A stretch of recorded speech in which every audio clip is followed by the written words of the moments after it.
আপনারা দেখছেন ইসলামিক প্রশ্নোত্তরমূলক অনুষ্ঠান জীবন জিজ্ঞাসা উইথ এনটিভি।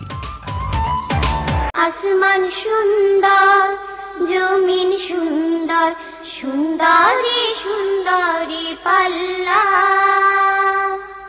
জানি না কত সুন্দর তুমি আল্লাহ। আসসালামু আলাইকুম রহমতুল্লাহি ওয়াবারাকাতুহু। প্রিয় ভাই বোনেরা, আমরা আবারও ফিরলাম আমাদের প্রিয় অনুষ্ঠান জীবন জিজ্ঞাসাকে সাথে করে। আশা করছি আপনারা আমাদের সাথে আছেন। তৃতীয় সেগমেন্ট যথারীতি আমাদের আলোচনার জন্য বরাদ্দ থাকে। আমরা আলোচনায় চলে যাচ্ছি। আজকের আলোচনার বিষয় হচ্ছে ড্রেস অফ তাকওয়া। এই চমৎকার বিষয়ের উপর আলোচনা রাখছেন আমাদের সম্মানিত মেহমান শেখ মাহমুদুল হাসান। জাযাকুমুল্লাহ খাইরান। আলহামদুলিল্লাহি রাব্বিল আলামিন ওয়াসসালাতু ওয়াসসালামু আলা সাইয়্যিদিল আমবিয়া ওয়াল মুরসালিন ওয়া আলা আলিহি ওয়া আসহাবিহি আজমাইন। সুপ্রিয় দর্শক, আজকের যে বিষয়টি সেটা হলো আমাদের পোশাক নিয়ে। পোশাক বলতে আমরা কী ধরনের পোশাক পরিধান করব, অথবা পোশাকের যে নিত্য নৈমিত্তিক যেসব ডিজাইন ফ্যাশন বাজারে আসে সেগুলো সম্পর্কে কোনো ধারণা দেওয়ার জন্য আজকের প্রোগ্রাম নয়, ভিন্ন রকম একটা পোশাকের কথা বলবো আমরা। যেই পোশাকের কথা আমরা সূরা আল আরাফ, কোরআনে কারীমের ৭ম সূরা ২৬ এবং ২৭ নম্বর আয়াতে আল্লাহ তাআলা আমাদেরকে ড্রেসিং সম্পর্কে বলেছেন, ভিন্ন একটা ড্রেসের কথা বলেছেন। সাধারণত আমরা মানুষ এবং অন্যান্য প্রাণীর মধ্যে কী পার্থক্য? অনেক পার্থক্যের মধ্যে একটা গুরুত্বপূর্ণ পার্থক্য হলো যে আমরা আমাদের শরীরকে আবৃত করি। মানুষ যেই ধর্মেরই হোক, যেই চিন্তারই হোক, কিছু না কিছু অংশ হলেও সে আবৃত করে। আরেকজনের সামনে কাপড় ছাড়া কখনো সে যায় না। তাহলে আবরণ, পোশাক, এটা হচ্ছে মানব সভ্যতার একটা বৈশিষ্ট্য। আল্লাহ তাআলা সেটাই বলেন, ইয়া বানি আদম কদ আনজালনা আলাইকুম লিবাসান। হে আদম সন্তানেরা। তাহলে এটা শুধু মুসলমানের জন্য না, এটা আদম সন্তান যারাই আছে, আদম সন্তান ছেলে মেয়ে যারা আছে, পৃথিবীর যত মানুষ আছে, মানবতা, তাকে উদ্দেশ্য করে আল্লাহ বলেন কদ আনজালনা আলাইকুম লিবাসান, তোমাদের জন্য আমি কিন্তু লিবাস দান করেছি, পোশাক দিয়েছি। তাহলে পোশাক এটা আল্লাহই আমাদেরকে দিয়েছেন এবং বলেন যে এই পোশাকটা দুটি কারণে আমি দিয়েছি। একটা হলো ইউআরি সাওআতিকুম, যে তোমাদের লজ্জাকে আবরণ করার জন্য, আবৃত করার জন্য আমি এই পোশাকটি দিয়েছি, একটা উদ্দেশ্য। তাহলে পোশাকের উদ্দেশ্য হচ্ছে আমাদের লজ্জা যেন আবৃত থাকে, এমন কিছু যেন আমরা খুলে না ফেলি যেটা খুললে আমাদের খুবই মনকষ্ট হবে।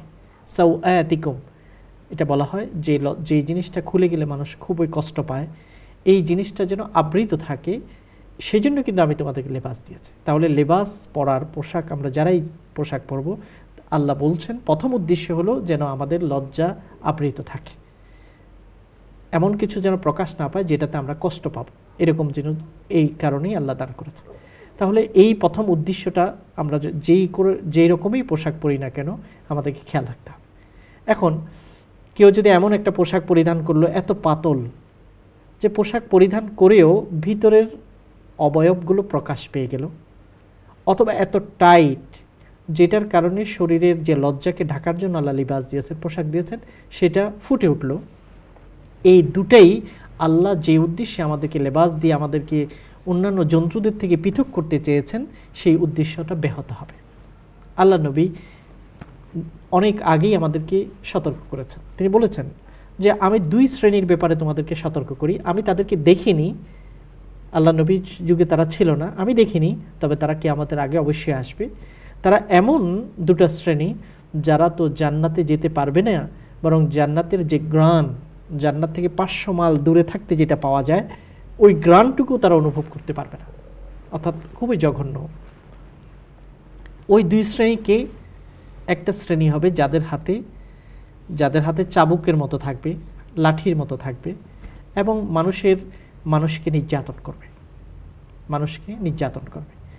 এই ব্যক্তিগুলো যাদের কাছে পাওয়ার থাকবে, এটা লাঠির মতো থাকবে, এবং আল্লাহ নবী বলেছেন যেমন গরু কিংবা উটের যে লেজ থাকে ওই পরিমাণ, অতটুকু লম্বা, এরকম হাতে লাঠি থাকবে, মানুষের উপর নির্যাতন, ট্যাক্স আদায় করতে গিয়ে নির্যাতন করবে, অথবা পথে ঘাটে নির্যাতন করবে।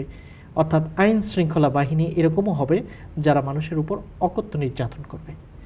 এই শ্রেণীর ব্যাপারে আল্লাহ নবী সতর্ক করেছেন যে তারা তো জান্নাতে যাবেই না, বরং জান্নাতের গ্রান্টুকু পাবে না। কারণ সাধারণ মানুষ আরেকজনকে নির্যাতন করাটা সহজ না, কিন্তু যাদের হাতে পাওয়ার আছে তারা আরেকজনকে সহজে নির্যাতন করতে পারে।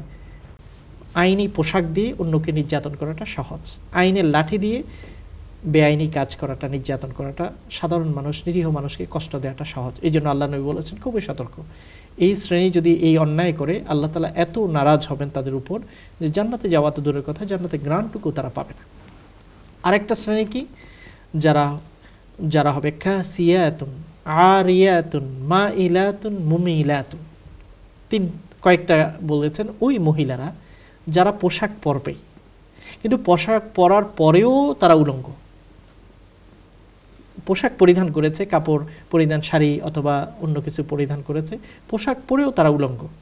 মা ইলাতুন মুমিলাতুন, অন্যকে আকর্ষণ করা তাদের উদ্দেশ্য, যে আমার দিকে সকলে তাকাক, দেখুক আমার পোশাকটা, এবং তারাও অন্যের প্রতি আকৃষ্ট হওয়ার চেষ্টা করে।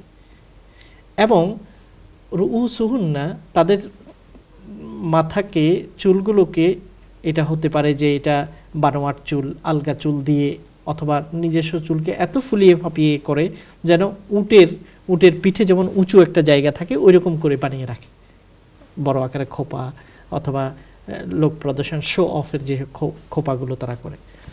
এইরকম মহিলাদের ব্যাপারে আল্লাহ নবী সতর্ক করেছেন যে তারা জান্নাতে যাওয়াতে দূরের কথা গ্রাণও পাবে না। কারণ এরকম মহিলাদের কারণে সমাজে যেখানেই তারা যায় অন্যরা তাদের দিকে তাকায়, এবং মানুষের, পুরুষদের বা অন্য মহিলাদের নানা রকম খারাপ চিন্তা আসতে পারে। এই যে একটা সমাজে যে একটা বিষ ছড়াচ্ছে, অনৈতিকতা ছড়াচ্ছে, এটার কারণে আল্লাহ তাদের এই দুই শ্রেণীর ব্যাপারে আল্লাহ নবী সতর্ক করেছেন।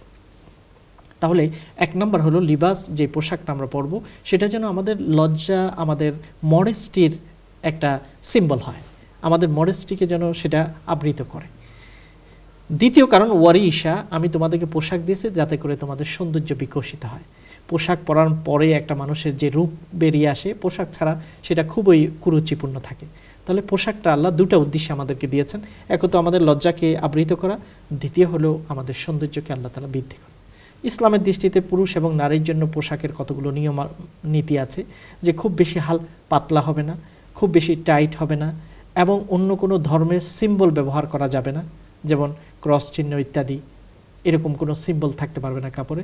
নারী এবং পুরুষ একজন আরেকজনের সাথে সাদৃশ্যপূর্ণ ড্রেস পরবে না, নারী নারীর পোশাক পরবে, পুরুষের পোশাক পরবে। পুরুষের জন্য আরও কয়েকটা নীতি আছে, যেমন সিল্কের কাপড় তারা পরবে না, এবং বেশি রং চঙে কাপড় না পরার কথাও আছে। আর যখন তারা কাপড় পরিধান করবে সেটা যেন পায়ের যে টাকনু বা গিরা আছে তার নিচে যেন না যায়। এগুলো হচ্ছে মৌলিক কিছু নীতিমালা, এই নীতিমালাগুলোর মাধ্যমেই লিবাস পরতে হবে। এটা হচ্ছে সাধারণ পোশাকের ব্যাপারে আমরা বলছি। আজকাল আমাদের সমাজে আমাদের ইয়াং জেনারেশন এমনভাবে প্যান্ট পরে যে কখনো তো সেটা খুব টাইট হয়, যেটা শরীরের অবয়বকে প্রকাশ করে, আবার কখনো এত ঢিলা হয় যে পরেই যাচ্ছে, ধরে রাখাটাই একটা যেন সমস্যা হচ্ছে। এমনকি তারা যখন নামাজে যায় পিছনের অংশটুকু অনাবৃত হয়ে যায়, রুকু সেজদা করছে, এত কষ্ট করে মসজিদে গেলেও কিন্তু সতরটা খুলে যাওয়ার কারণে নামাজটাই হলো না। কারণ নামাজের কতগুলো শর্ত আছে, তার মধ্যে একটা হচ্ছে পুরুষের জন্য নাভি থেকে হাঁটুর নিচ পর্যন্ত সেটা যেন পুরোপুরি ঢাকা থাকে। নামাজের কোনো অংশে যদি পিছনের কোনো অংশ যদি খুলে যায় সেজদাতে বা রুকুতে, তখন কিন্তু নামাজটা হচ্ছে। তবে আল্লাহ বলেন এটা হচ্ছে সাধারণ পোশাক। আল্লাহ বলেন আরেকটা পোশাক আছে, ওয়ালিবাসুত তাকওয়া, ড্রেস অফ তাকওয়া। এটা হচ্ছে আমাদের শরীরকে যেমন আবৃত করতে হয়, আমাদের মনকেও কিন্তু আবৃত করতে হয়। আল্লাহর ভয়ের পোশাক দিয়ে আমাদের মনকে আবৃত করতে হবে। এটা হচ্ছে স্পিরিচুয়াল একটা ড্রেসিং।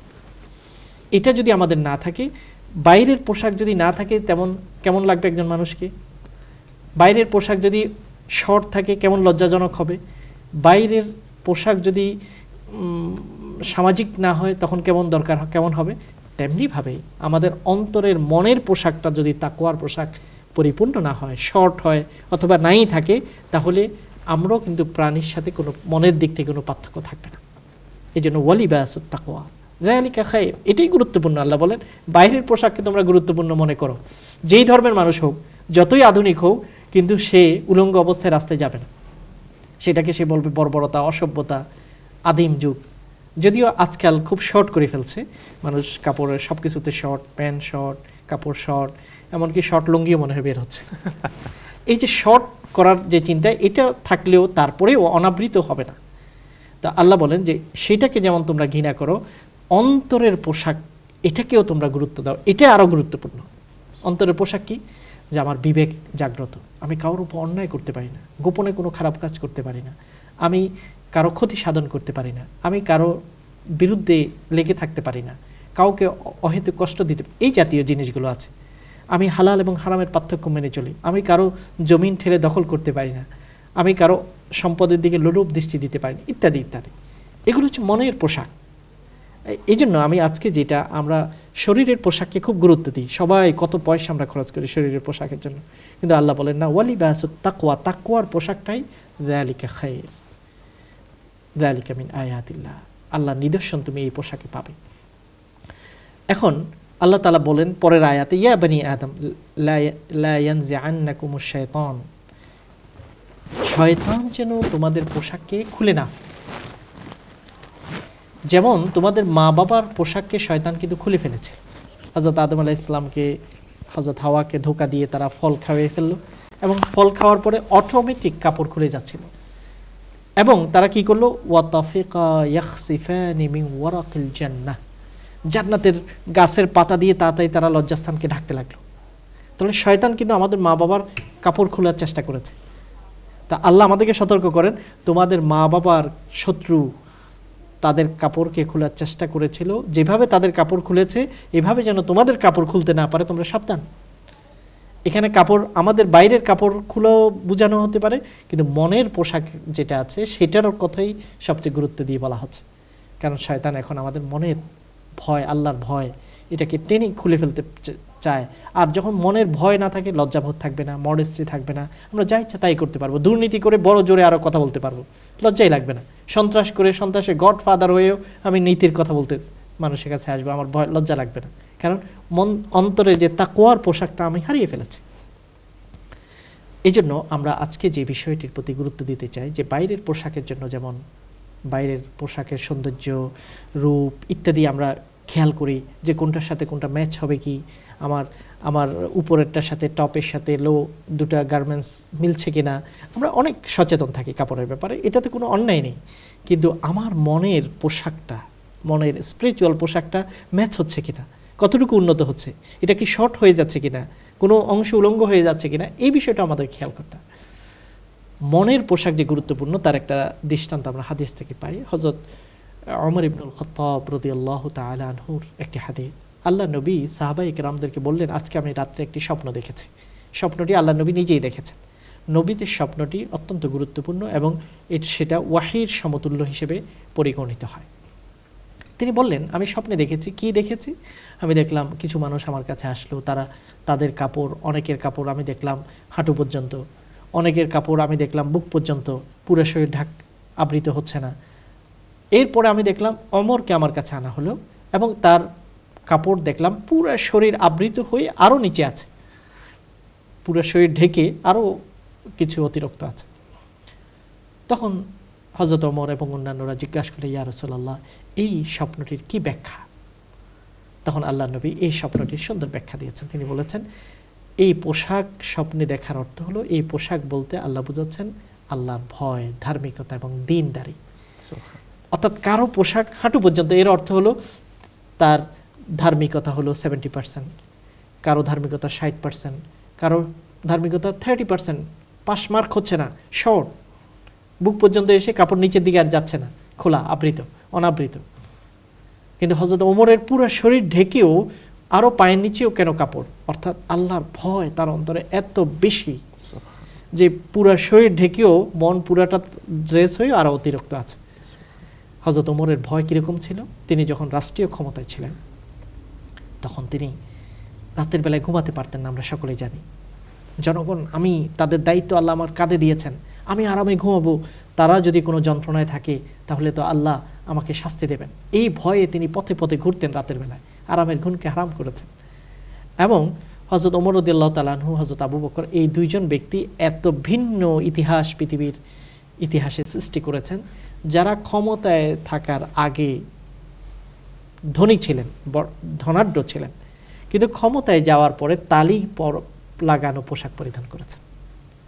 পৃথিবীর ইতিহাসে আমরা উল্টাটাই দেখি, ক্ষমতা যাওয়ার আগে খুব দরিদ্র, সাদাসিধা, বাড়ি নেই, ঘর নেই, ক্ষমতায় যাওয়ার সাথে সাথে 1-2 বছরে এখানে প্লট, এখানে ফ্ল্যাট, এখানে এই মানে আঙ্গুল ফুলে যেটাকে কলা গাছ বলা হয়, এটাই হয়ে যায় সাধারণত, এটাই সমাজ। কিন্তু হযরত ওমর কি ছিলেন, হযরত আবু বকর কি ছিলেন?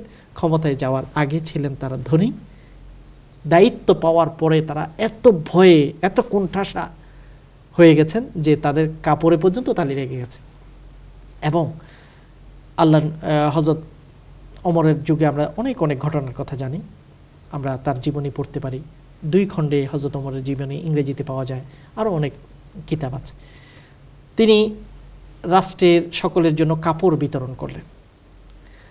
সেই অনুযায়ী তিনি রাষ্ট্রপ্রধান হিসেবে তিনিও একটি অংশ কাপড় পেলেন, তার ছেলেও পেল, হযরত আব্দুল্লাহ ইবনে ওমর তিনিও পেলেন, অন্যান্য সকল প্রতিটি ব্যক্তি মাথা পিছু তাদের জন্য কাপড় বিতরণ করা হয়েছে বাইতুল মাল থেকে।